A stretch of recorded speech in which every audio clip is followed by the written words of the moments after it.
There are so many different types of soil, and there are so many different tests you can do.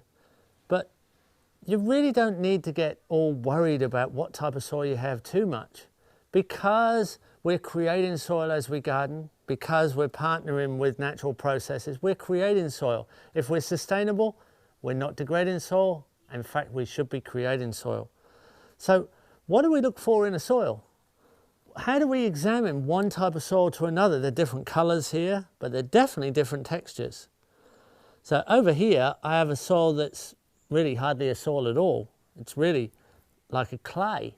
It's a sand mixed with a clay, and we can make it into a sausage.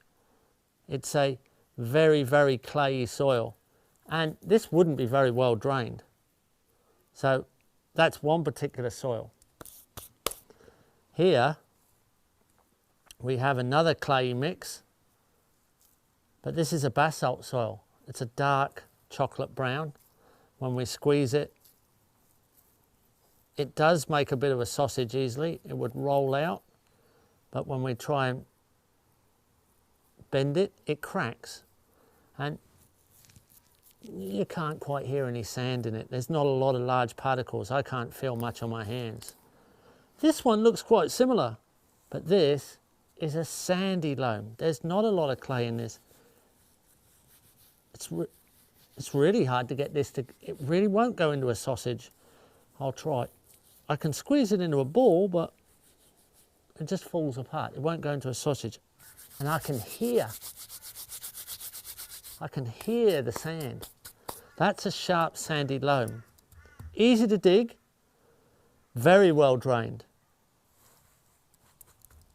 Now over here, we have a red soil. This is a volcanic soil. And it's got a bit of clay in it. It'll squeeze up a bit. It will nearly roll, but it won't really hold together.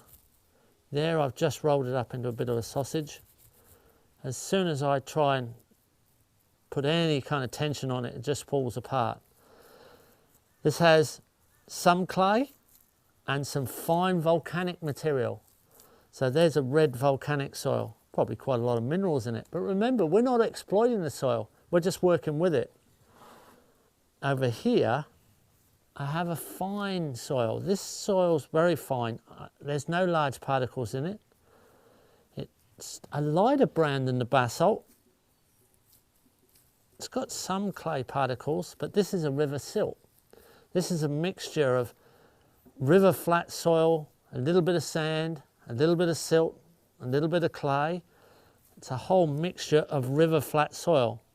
Probably quite fertile, but again, we don't really want to exploit the soil. We want to work with it. We'll work with the textures. We'll adapt the type of systems we use. It smells good.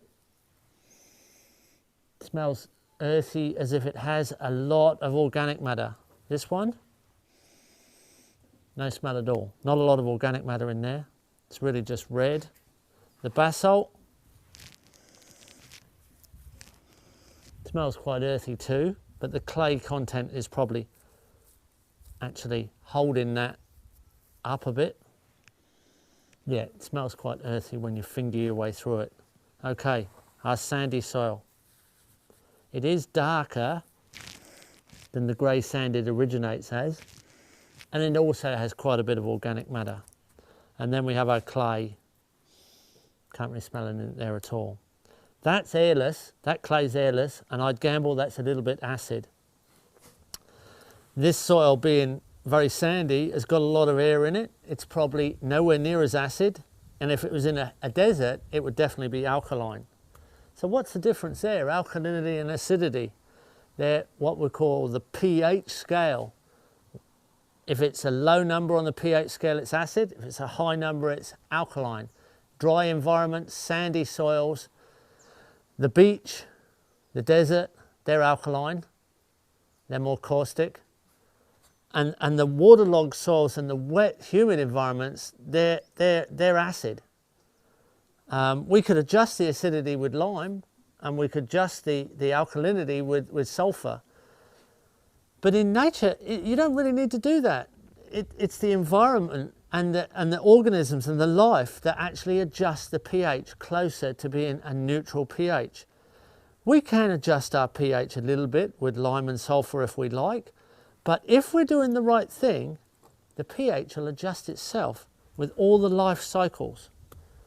If we have a neutral pH or a pH that's close to neutral, more of the elements of the soil are available to the plants.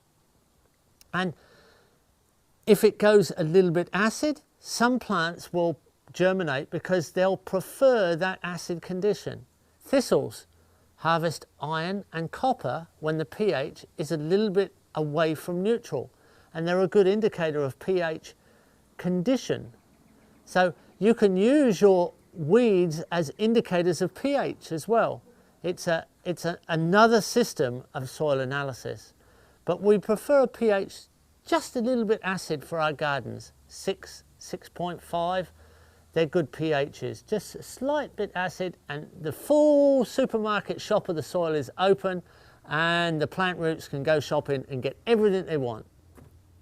Increase your organic matter, increase your soil life by adding food to the soil, add organic matter on top of the soil, moderate its temperature, get it to moderate itself, its own pH.